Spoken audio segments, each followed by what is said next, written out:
Hello! We are going to talk about interpreting a box plot. And just so you know, sometimes some people call them a box and whisker plot. It's really the same thing.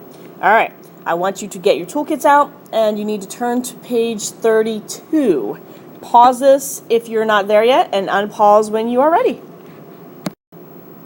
Okay, so here is what I want you to add to your toolkit. Hopefully you are on page 32. I want you to copy what I have here, and then press pause while you're copying it, and then when you're done, go ahead and unpause it, and then I will move on.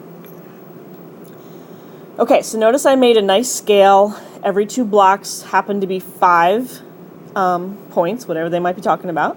It is always important that you look at the scale so you know what each mark goes by, okay? Alright, so this is a box and whisker plot, or some people just call them box plots. Basically, it gives us a good idea of how spread out our data is. It breaks it up into quarters. So these are the things that I want you to write down. Okay? So, obviously, hopefully you know that the maximum, I think most of you know that, the maximum is the upper dot, the minimum data value is my lower dot, the middle line here is my median. Okay? The upper line is my upper quartile. Hopefully you can read that. So the upper quartile, we're breaking into quarters, remember. The lower part of my box is my lower quartile.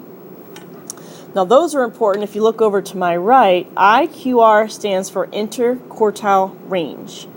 The interquartile range is the upper quartile minus the lower quartile. So it would be the upper quartile minus the lower quartile there, okay? And that just tells me how far apart the middle 50% of my data is, okay? It gives me an idea of variability. How much does it vary for my middle 50%? So if the box was really close together, then my data doesn't vary too much. It's pretty close together. If my box is really long, then my variability is pretty spread out, okay? All right.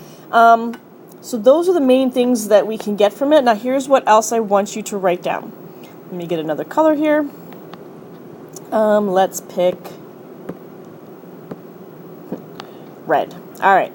So we've got 4 sections, okay?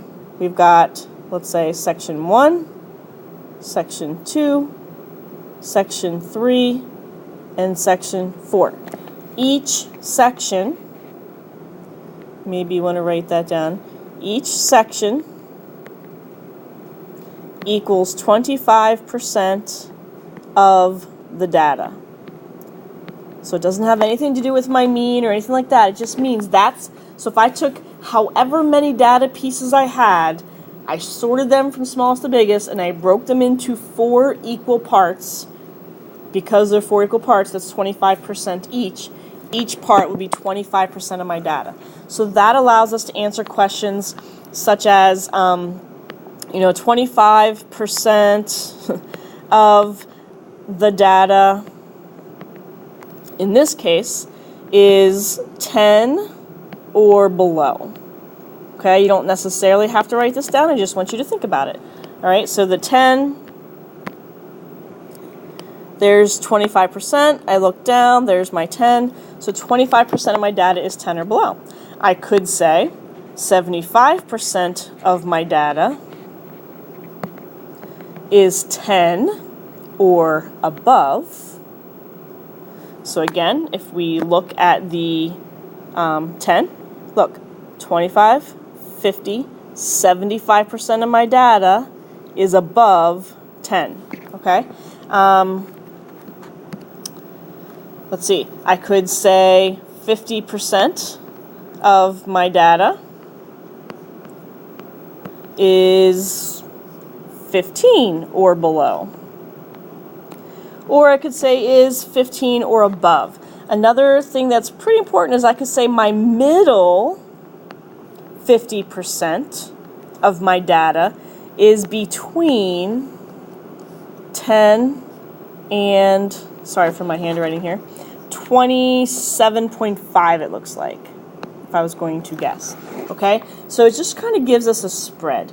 A lot of times people, businesses, anybody that might want to look at a graph like this, they're going to be interested in this middle 50%. Okay, so they're going to say, what does the middle 50% of my data look like? And that might be what they concentrate on. All right, so make sure you know what the IQR is, interquartile range. You could also find the range from this because you do know the max and you do know the minimum. And then make sure you know, okay, I can find the median, I know the upper quartile, low quartile, minimum, max, and I need to be able to say what percent falls within a certain section. All right, if you have any questions, please let me know.